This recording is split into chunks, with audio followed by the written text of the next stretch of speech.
சிம்ம ராசிக்காரங்களுக்கு இந்த 2026 எப்படி இருக்கும்? விநாயகரை பிடிச்சிக்கணும்.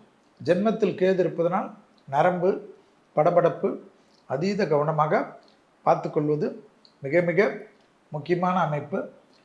சிம்ம ராசிக்காரங்க 8ல் சனி இருப்பதனால் வண்டி வாகனத்தில் வித்தைகள் காட்டினீர்கள் என்றால் உங்கள் வித்தைகளை மருத்துவமனையில் காலை தூக்கின்னு படுத்துன்னு இருப்பீங்க.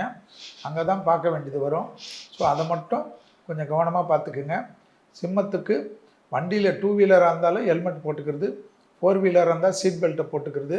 எதில் போனாலும் ஜாக்கிரதையாக இருங்க. ஃப்ளைட்டில் போயிட்டு அடிக்கடிக்கு நடந்துக்கின்னு போகாதீங்க. ஃப்ளைட்டில் திடீர்னு உங்களுக்குன்னு ஜெர்க்காகும், அதான் ஆச்சரியமாக இருக்கும். மாட்டிக்கிங்க, மூஞ்சி கிஞ்செல்லாம் எல்லாம் சில்லற வர வேண்டியதாகிடும்.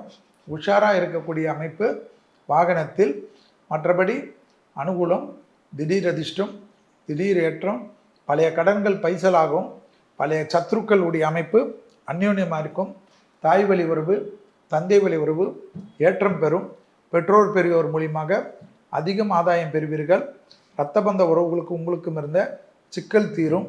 படிப்பில் நீங்கள் பிடித்த காலேஜுக்கு செல்வது, ப்ரமோஷன் கிடைப்பது, உத்தியோகத்தில் ஏற்றம் கிடைப்பது, அரசு துறை அரசியல்வாதிகளுக்கு அனுகூலங்கள் காணப்படுவதெல்லாம் சிம்மத்திற்கு அற்புதமான அமைப்பு.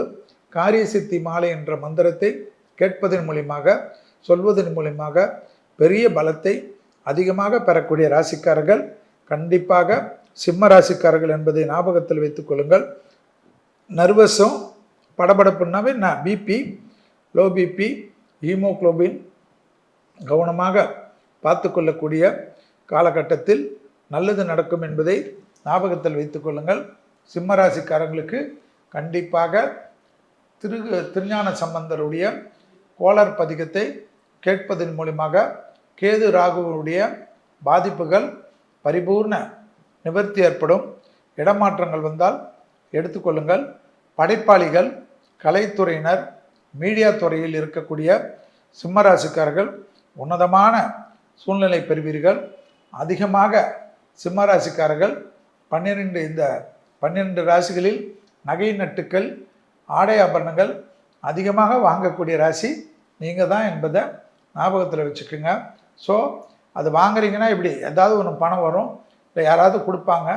அந்த அளவுக்கு யோக பலத்தை பெறக்கூடிய அற்புதம்.